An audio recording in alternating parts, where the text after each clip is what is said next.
Halos maging one-way na lamang ang isang main road sa Tondo, Maynila na pinasikip pang lalo dahil ginawang talyer. Yan ang dinulog sa inyong Kapuso Action Man.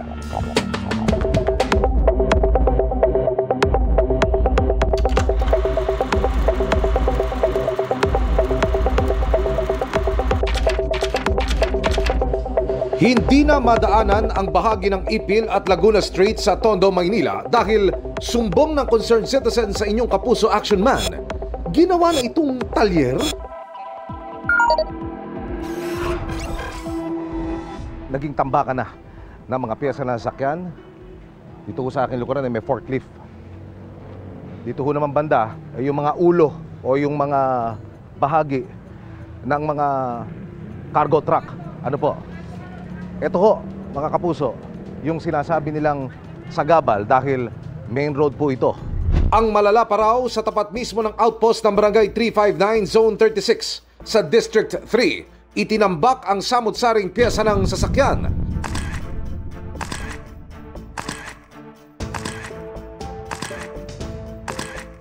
Para maaksyonan, dumulog ang inyong Kapuso Action Man sa Manila Traffic and Parking Bureau. Narito na ho at dumating na yung mga kagawad ng Manila Traffic and Parking Bureau. Meron ho silang mga kasama pang backup team para mapalinis na ho ang lugar na ito. Paulit-ulit po, pinagsasabihan po namin yan, paulit-ulit, ganyan po sila. Sir, katapat siya ng barangay outpost. Opo. Nakipag-ugnayan na rin ba kayo sa barangay hindi dito?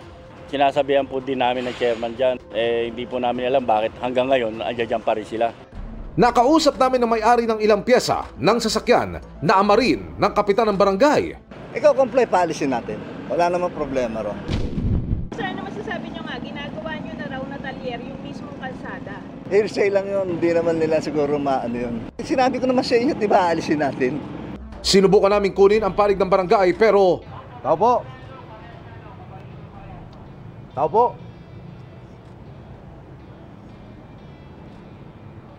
Wala akong sumasagot at mukhang nakalock yung barangay hall. Tinawagan at tinext din namin ang numero ng kapitan ng barangay pero wala itong sagot. Ipinagbigay alam at pinaiimbestigahan na namin sa Department of Interior and Local Government ng Sumbong. Pangako naman ng MTPB. Araw-araw namin pupuntahan to, pagsasabihan sila na bawal na silang maglagay ng mga gamit yan. Bukas ho ang inyong Kapuso Action Man sa panig ng Barangay 359 Zone 36 sa District 3 sa Maynila. Aasahan din namin ang pangako ng Manila Traffic and Parking Bureau hinggil sa partikular na obstruction na yan sa lungsod.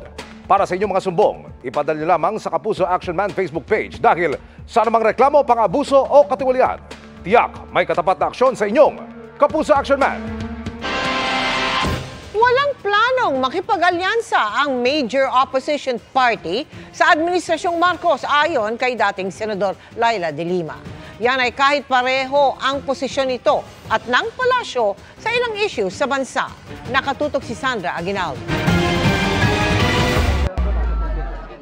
Naibasura man ang kanyang mga kasong kriminal sa ilalim ng Administrasyong Marcos, isa pa rin si dating Senadora Laila de Lima sa mukha ng oposisyon bilang tagapagsalita ng Liberal Party. Sabi niya, walang balak ang partido na makipag-alyansa sa kasalukuyang administrasyon. Dahil nakalaya kayo sa panahon na ang Pangulo ay si President Marcos, willing ba kayong makipag-alyansa sa administrasyon? Sa panig ng Liberal Party, wala kaming ganong plano. Hindi namin pinag-uusapan yan. Well, kung pinag-usapan man, ay ang posisyon namin dyan is that no. Hindi kami makikialyado kasi paano kami magiging, kasi opposition nga kami. So wala pong plano ang Liberal Party as a party to coalesce with the BBM administration for purposes of the 2025 elections.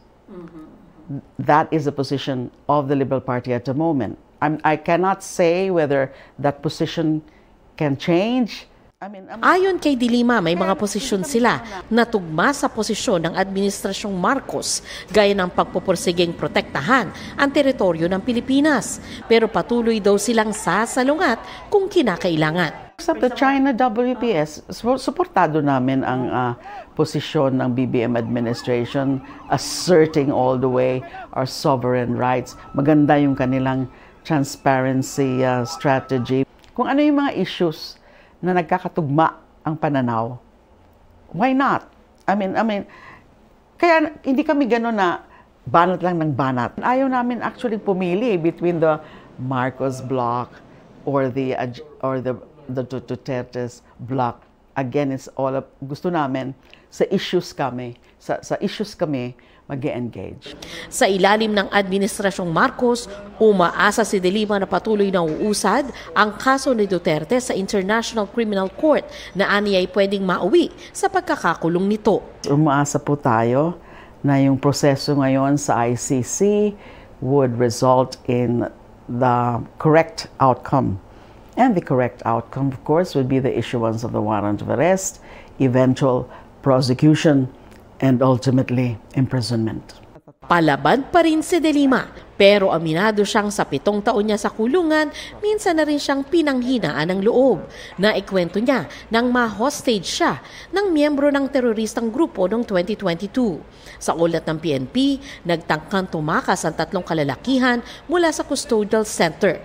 Nang matunugan ito ng mga otoridad, tumakbo raw ang isa sa mga ito sa kinaroroonan ni De Lima. I stood my ground na hindi ko pinahalata na natatakot ako. Because I had to be mentally alert. Kasi kung maunahan ka ng takot, ay hindi ka na makakapag-isip ng maayos. I was trying to appease him. Pero ano siya yung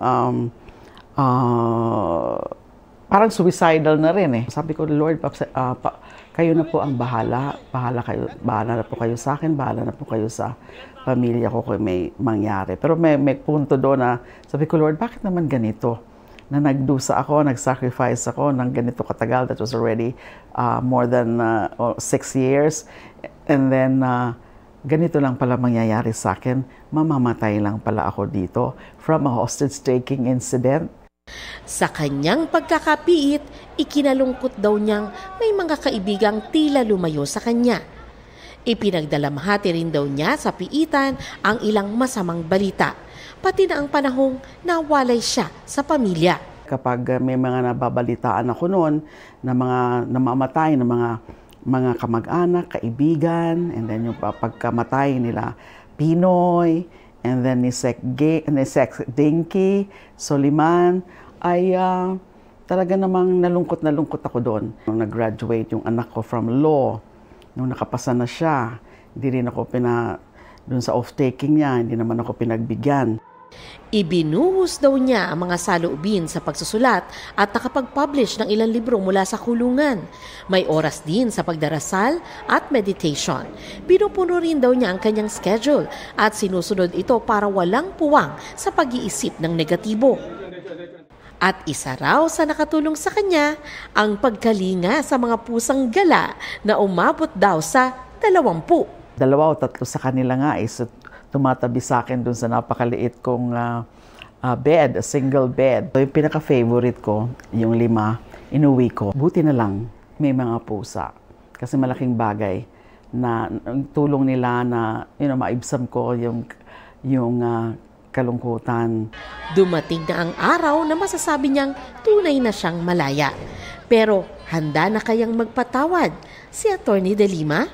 Napatawad ko na actually yung mga witnesses na yan, yung mga trumabaho sa mga witnesses na yan.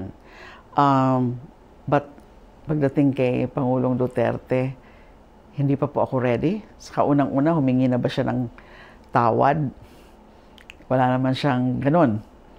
So hindi ko alam. So I've been praying for the grace na kaya ko nang patawarin siya. Pero sa ngayon, hindi pa. Para sa GMA Integrated News, Sandra Aguinaldo, nakatutok, 24 oras. Mga kapuso, sa gitna ng monsoon break, isang low-pressure area ang nabuo sa loob ng Philippine Area of Responsibility. Huling namataan ang nasabing LPA sa layong 235 kilometers, silangan ng General Santos City. Nakapalob ito sa Intertropical Convergence Zone o ITCZ na nakakaapekto rin sa buong Mindanao. Ang ITCZ ay binubuo ng kumpol na makakapal na ulap dahil sa pagsasalubong ng hangin mula sa Northern at Southern Hemisphere. Ayon sa Pag-asa, mababa ang tsansa maging bagyo ang LPA pero may dalawang senaryong nakikita. Una, posibleng mag-dissipate o mawala rin ito sa mga susunod na oras. At yung ikalawa, pwedeng lumapit muna yan sa Caraga Region at sa kadaraan sa may Eastern Visayas. Alinman sa mga ito ang matuloy, nananatiling balit ang posibilidad nitong maging bagyo. Bukod sa LPA at ITCZ, patuloy rin ang pag-iral ng easterly sa natitirang bahagi ng bansa. Base sa datos ng Metro Weather, posibleng maagang ulanin ang Mimaropa, Calabarzon, Aurora, Bicol Region, Sulu Archipelago at Zamboanga Peninsula. Sa hapon at gabi, may mga pag-ulan na rin sa malaking bahagi ng Visayas at Mindanao, iba pang lugar sa Central Luzon, pati sa ilang bahagi ng Ilocos Region at Cagayan Valley. Doble ingat dahil may matitinding ulan na posibleng magpabaha o magdulot ng landslide. Posible rin ang mga pag-ulan sa Metro Manila gaya ng naranasan kaninang hapon sa ilang lungsod.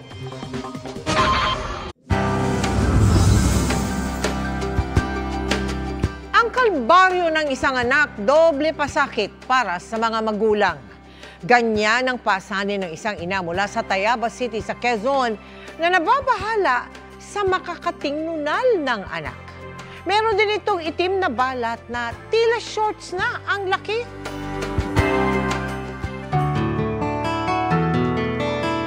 May mga naniniwala na may kahulugan ang mga nunal at balat sa katawan. Ngunit paano kung hindi na mabilang ang mga ito? Gaya ng kondisyon ng magdadalawang taong gulang na si Jay.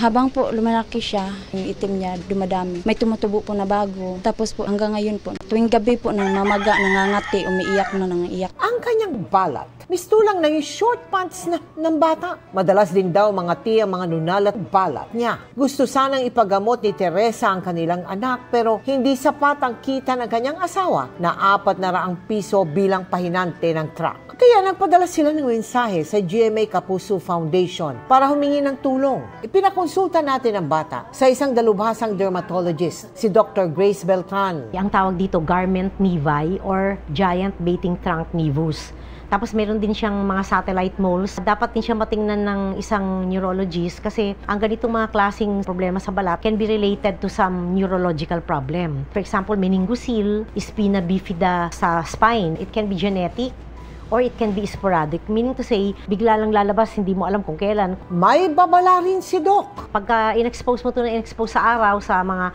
infrared light, visible light, pwedeng mag-develop into cancer. Sa tulong ni Dr. Beltran, nagbigay tayo ng gamot para sa pangangati sa balat. Sinamahan din natin ng vitamins, hygiene kits at grocery packs. Kailangan pang sumailalim ni Jay sa spinal x-ray at ultrasound bago mapasuri sa neurologist. Gusto ko po sana mas matulungan niyo po yung baby ko. Kasi dahil sa nararamdaman niya po. Sa mga nais tumulong kay Jay, maaari kayo magdeposito sa aming mga bank account o magpadala sa Cebuana Luwalier. Pwede ring online via GCash, Shopee at Lazada. Ngayong dumarami ang kailangang magpa-dialysis, malaking tulong ang itinatayong Mega Hemodialysis Building ng National Kidney Transplant Institute o NKTI. Nakatutok si Tina Panganiban Perez.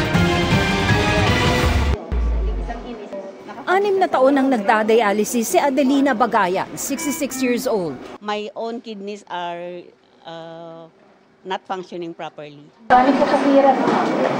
Very, very difficult. At first, I was like depressed. Lahat ng kinita ko ng 40 years was gone. 3 beses kada linggo ang kanyang dialysis. Physically masakit, at the same time, masakit din sa bulsa. Through the guarantee letter, I was able to finance all my medicines and my laboratories. Dagdag problema rin ang dumaraming bilang ng kailangang magpa-dialysis. Sa National Kidney and Transplant Institute pa lang o NKTI sa Quezon City, mahigit 100,000 na ang nagpapadialysis. 98% sa kanila ay naghihemodialysis. There is an increasing number of end-stage renal disease patients. Almost 42% increase now annually of patient on dialysis. Kidney disease ang ikapitong pangunahing sanhi ng pagkamatay ng Pinoy. Batay sa datos ng National Kidney and Transplant Institute, isang Pilipino ang dumaranas ng renal failure kada oras. 65% sa mga humihingi ng medical assistance ang may sakit sa bato. Kaya malaking tulong ang itatayong 2.3 billion peso mega hemodialysis building sa NKTI na magkakaroon ng 200 hanggang 220 stations para sa dialysis. This building will be the greatest or the biggest installation in the Philippines. I don't know if it's also in Southeast Asia for our chronic or outpatient cases. Aprobado na rin ang pagtataas ng sagot ng PhilHealth sa dialysis. Dati yung kada treatment po may tulong na 2,500, 2,600. Pero ngayon po tinaas natin na 4,000 para kasama na rin hindi lang yung treatment pero yung gamot. Kasama sa sanhi ng sakit sa bato ang diabetes at hypertension. Siguro lahat in moderation. I-change na natin sa kabataan pa lamang. At ang importante is preventive and also mag-regular check-up atong mga mula pa lamang sa school children. Para sa GMA Integrated News, Tina Panganiban Perez, nakatutok, 24 oras. Di lang nakisaya, nabusog din sa kaalaman at delicacy ang ilang sparkle stars sa Batangas at Sarangani.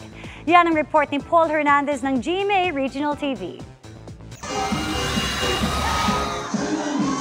Hindi pa man ipinapalabas sa GMA Prime, damang-dama na ng cast ng upcoming murder mystery drama series na Widow's War ang excitement ng mga kapusong Batanggenyo. Sa pagdiriwang ng Foundation Day at Cityhood ng Lipa, sinalubong ng malakas na hiyawan sina Carla Abellana, Kapuso Hank Benjamin Alves, Rita Daniela, at Juancho Trevino. Hindi makukumpleto ang trip to Batangas nila kung hindi hihigop at titikman ang linamnam ng Gotorine. Alae pasado ga. 10 for me.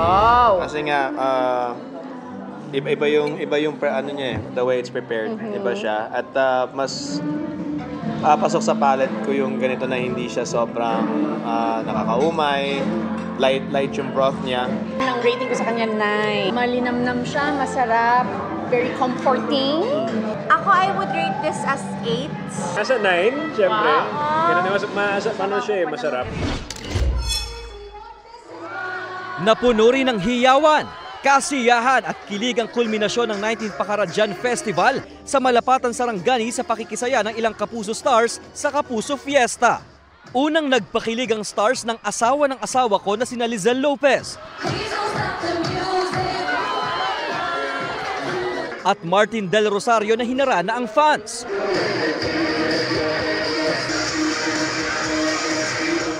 Mas tumaas ang excitement nang nag-perform si Sparkle star Andrea Torres na nakasama pang isa niyang fan on stage. Bago yan, nasubukan rin nila kung paano ang proseso ng traditional weaving sa mga kapatid na Muslim. Pinasuot rin sila ng kasuotan ng mga Moro. Nakakatuwa kasi actually pagka tinignan mo sila, ang bilis na nila, may sistema na sila. Pero pag ikaw na yung gumagawa, mahirap pala. Kailangan talaga parang focus ka rin sa kanya. Mahirap din siya. Pero pag natapos mo to, parang ang laking accomplishment. Bawat layer, isang sinulid na So, talaga, product of hard work talaga ito. And nakaka-proud pag makatapos ka ng isang ganito. Mula sa GMA Regional TV at GMA Integrated News, Paul Hernandez, nakatutok 24 oras.